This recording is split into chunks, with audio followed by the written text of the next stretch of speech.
بسم الله الرحمن الرحيم.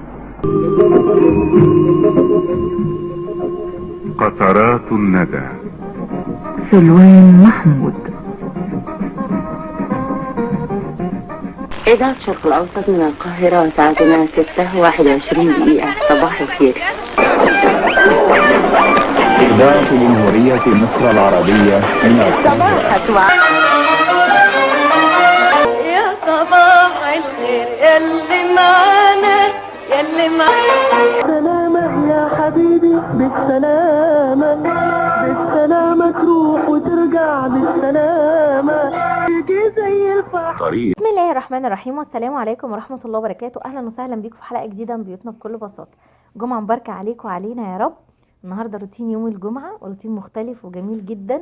المفروض ان انا كنت بعمل اكل، لقيت اكل تاني، غدا تاني كان نفسي فيه بجد. جايلي جارتي جابت لي حاجة كده كان نفسي فيها. تعالوا ورايا.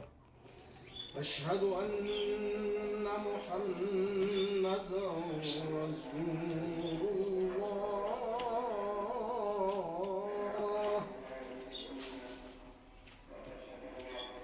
أشهد أن محمدا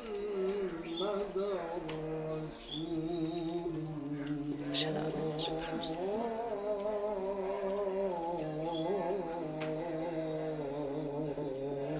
بخور الجمعة، وكل جمعة وانتوا بخير يا رب، وجمعة مباركة. الخشبية دي بصوا يا بنات اسمها معمول البدر، اللي هو ده.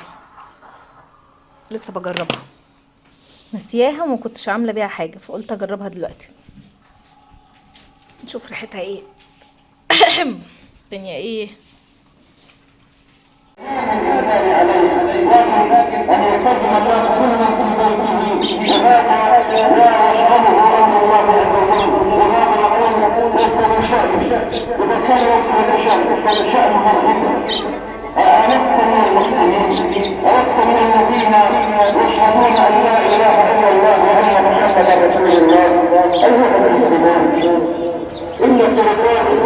قد امتلأت بالكافيات العاريات المتبرجات، والاسواق قد امتلأت بآكل الحرام وآكل الربا، والمساجد امتلأت والعياذ بالله تعالى بمن لا يقيم لأمر الله.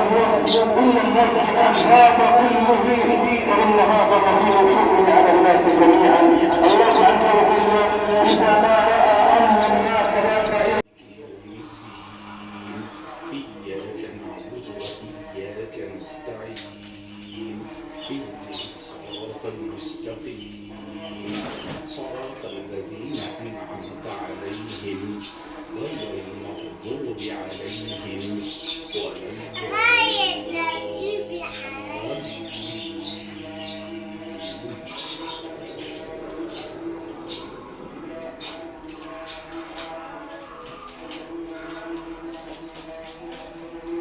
حبيب الكل، حبيب الكل، حبيب الكون اللي ما بيختلفش على اتنين، الله يرحمه ويحسن. بصوا يا بنات، جارتي اللي فوق بعتت لي بنتها بتقول لي لم الغسيل عشان هنركب منشر.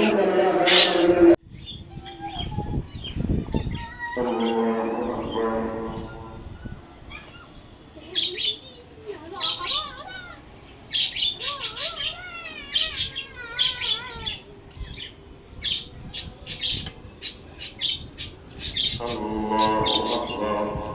العالمين الرحمن الرحيم مالك يوم الدين إياك نعبد وإياك نستعين اهدنا الصراط المستقيم صراط الذين أنعمت عليهم غير المغضوب عليهم ولا الضالين.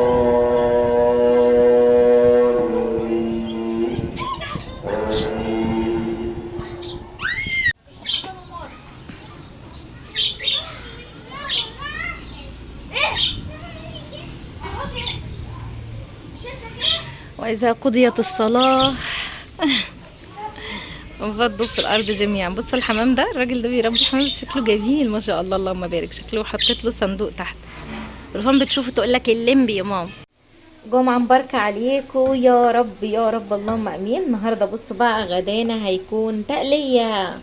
بصله صعيدي، بصل اللي هي صعيدي البيضه دي، عارفينها اهي. هي بتاخد وقت في السوا شويه بس بتطلع حبه تقليه حلوين جدا. البصل الابيض مش الاحمر، تمام اهي. بفضل اقلب فيها لسه ما حطيتلهاش اي مواد دهنيه. النهارده ان شاء الله باذن الله غدانا تقليه. طبعا عملتها كتير معاكم، وبنات كتير قوي عملتها وجربتها، حتى في بنات بسم الله ما شاء الله من بره مصر عملوها وعجبتهم جدا جدا، والف هنا وشفا يا رب على قلوبهم. التقليه دي بتعمر النافوخ، وخصوصا في الكورونا والهيصه اللي احنا فيها دي، ربنا يا رب يرفع الوباء عن البلاد يا رب. التقليه والبصل اللي هو مضاد حيوي طبيعي، انتبيوتيك طبيعي، مطلوب جدا جدا جدا.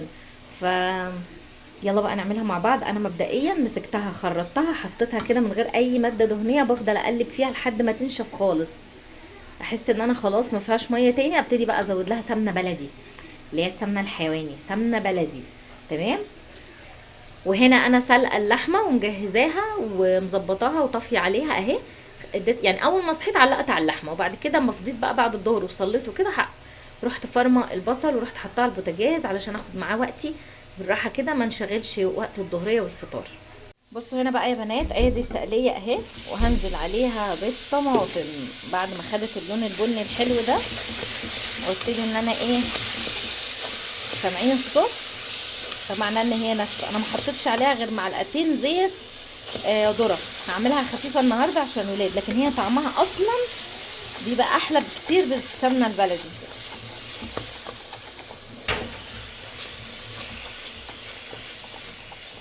بس هتفضلي تقلبي فيها لحد ما الطماطم كلها تحسي ان هي نشفت اهو، وهبتدي احط عليها الشوربه واحده واحده. ما قلت لكم ان انا هعمل تقليه، لقيت الحاجه بتخبط عليا وبتقول لي خدي حبه المحشي دول، عملت تخديعه محشي وطلع حبه فيهم زياده. قلت لها طب خلاص، بس كميه كبيره ما شاء الله يعني كتير كتير، طب انا هعمل ايه بالكتير ده؟ فهضطر اعمل محشي. حطيت عليهم حبه بصله من التقليه اللي انا بعملها، وحطيت عليهم شويه عصير طماطم برده من الطماطم اللي انا بعصرها للتقليه، تمام. ورحت ايه بقى، خرطت شويه خضره كتير كده. طبعا كان السوق النهارده وابو سيف راح جاب لنا خضره بقى وحاجات من دي والكلام ده كله، ف هكترها خضره عشان ما نبقلظش. طب هحشيها ايه وانا ما عنديش كرنب ولا عنديش حاجه؟ اولا عندي فلفل رومي كتير ما شاء الله، يعني ابو سيف جايب لنا، فهاخد منه حبه واحشيهم. وعندي ورق خس، عندي ورق خس، تمام، فهحشي ورق خس وفلفل بس. انا عندي اسمه ايه ده، كرنب في الفريزر، بس الصراحه هياخد وقت مني على ما اطلعه وافكه، ومش هينفع احطه في ميه سخنه لان انا كده كده اوريدي اصلا سلقاه، فاهمين قصدي؟ اهو هديهم تقلبتين وابتدي احشي بيهم الخس والفلفل بتاعي. بصوا هنا، وهديها رشه نعناع كده عشان النعناع على المحشي بيبقى خرافه. وهديها بقى ايه، شويه فلفل اسود وشويه كمون وشويه كزبره، هزود يعني هجود من عندي ودي يدينا طعم حلو، تمام. كمون بيخليه حلو جدا هو والكزبره على فكره اهو، بس كده. مش هخليه سبايسي عشان الولاد ياكلوه. ممكن بقى تحطي عليه معلقتين زيت علشان يديكي طعم حلو. الزيت المحشي بالزيت بيبقى حلو قوي. وعلى الوش بقى معلقه سمنه بلدي بعد ما تلفيه وتخلصيه، يا معلقه سمنه بلدي يا زبده، ومعلقتين صلصه كده في كوبايه، تروحي مدوباهم وتروحي حطاهم. ده سر ان المحشي بيطلع وردي. بصوا بقى هنا دلوقتي جهزت الفلفل، وادي ورق الخس، وادي الرز، وده شويه عروق كده من بتاعه الخضره هفرشها تحت في الارض، هتخلي ريحته حلوه وجميله، تمام. وطلعت شويه ورق كرنب، ما ينفعش يعني، اصل بصوا الخلطه كتيره قوي ما شاء الله، يعني كتير كتير. انا والحاجه مستخسرين نرميهم، طب نعمل ايه؟ همسك الفلفلايه كده على السريع اهي، واروح مطلعها بالشكل ده كده اهو، واروح ايه، بقت فارغه عندي خالص اهو في ثانيه. بصوا كده كده، حتى لو ملهاش ايه، حتى لو ملهاش رجل او ايد اهي، في ثانيه، ولا سكينه ولا ايه كلام فاضي.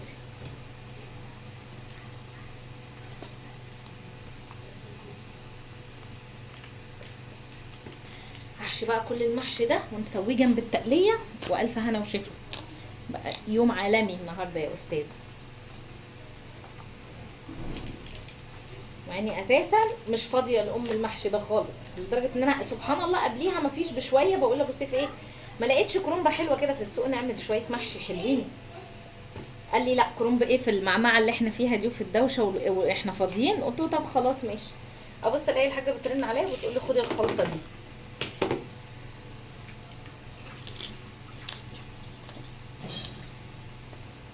فلفل وخس وكرنب يا سيدي.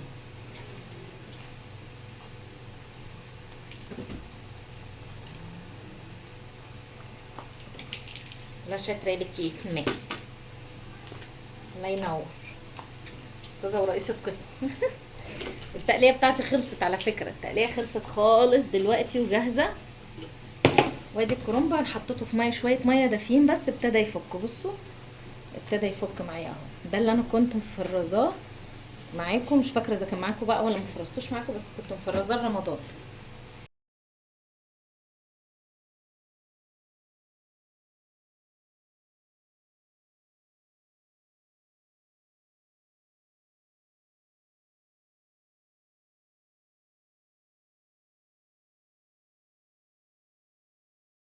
بنات هنا بقى دول شويه صلصه مع شويه شوربه اهو، وهنزلهم بالشكل ده كده بس كده. وهعمل حله تانية بقى واشيلها في الفريزر. ده خس وفلفل. الكرنب بقى هعمله على جنب لان الحله دي ما كفتش. شوربه مع شويه صلصه احطها على البوتاجاز جنب التقليه. البنات بقى هنا النهارده غدانا عملت لهم وليمه لان انا كنت بعمل تقليه وبس. هنا ادي اللحمه اهي بسم الله ما شاء الله طالعه تجنن. بصوا جميله جميله. والتقليه اهي تحفه تعدل الدماغ ومخللات بقى. وادي المحشي. دي الحله اللي كان فيها خس وفلفل. الحله الثانيه فيها فلفل وفيها كرنب، بس شيماء قلت لها جربي بقى الخس عشان هي بتحب الكرنب. وادي تقليه تاني والسلطات والفجل والجرجير بقى والخس والعيش بتاعنا. والف حمد وفضل يا رب ليك يا رب على النعم الكتيره دي. حطوا لايك، حطوا للاستاذ اوفا لايك وشير وسبسكرايب. وشير وسبسكرايب. قولي بصوا المحشي ده الخس بصوا عامل ازاي تحفه طري وجميل على فكره، طعمه حلو والله.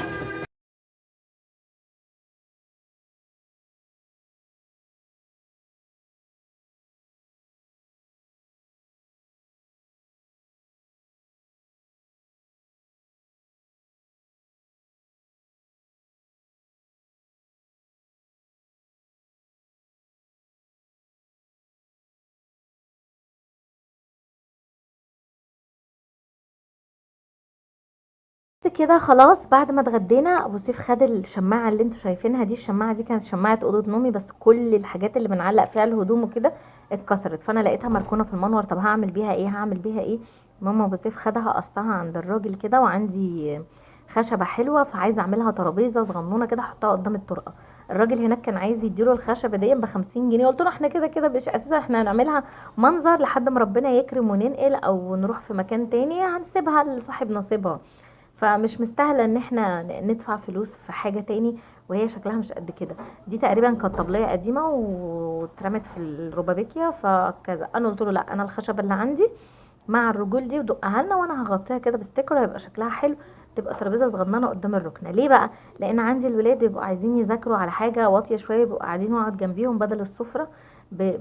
يعني اما بيقعدوا على السفره كتير رجلهم بتبقى مدلدله شويه، كراسي السفره عاليه فرجلهم بتنمل، فبيبقوا يضطروا يرجعوا يقعدوا في الارض تاني وعايزين حاجه يسندوا عليها. جبت مكتب صغنن نافع مع اوفا ونافع مع روفان، لكن مع البنات الكبار مش نافع. وانا كمان الصراحه بزهق لما بقعد على السفره كتير اذاكر لهم. فالمهم ان شاء الله باذن الله هوريكم شكلها وهي بتتظبط. احنا قصيناها اهيا وابو سيف جابها، وان شاء الله باذن الله اوريها لكم. اتمنى يا رب الفيديو يعجبكم. معلش مش عارفه اعمل لكم جو لطيف واحط لكم بقى مجات وشمع وشاي وقهوه والكلام ده كله علشان بس الزنقه والهيصه اللي انا فيها. ان شاء الله انا تقريبا خلاص خلصت، بس في يعني عايزه اروق المطبخ قبل ما ابدا في الصاله عشان الصاله ما تتبهدلش تاني. وربنا يكرم الحال يا رب. ادعوا لي يا بنات ان ربنا يصلح لي حالي وربنا يصلح لكم حالكم. اتمنى الفيديو يعجبكم، اتمنى تشدوا حيلكم معايا شويه في الشير واللايكات والتعليقات، واشوفكم على خير. بحبكم جدا جدا جدا.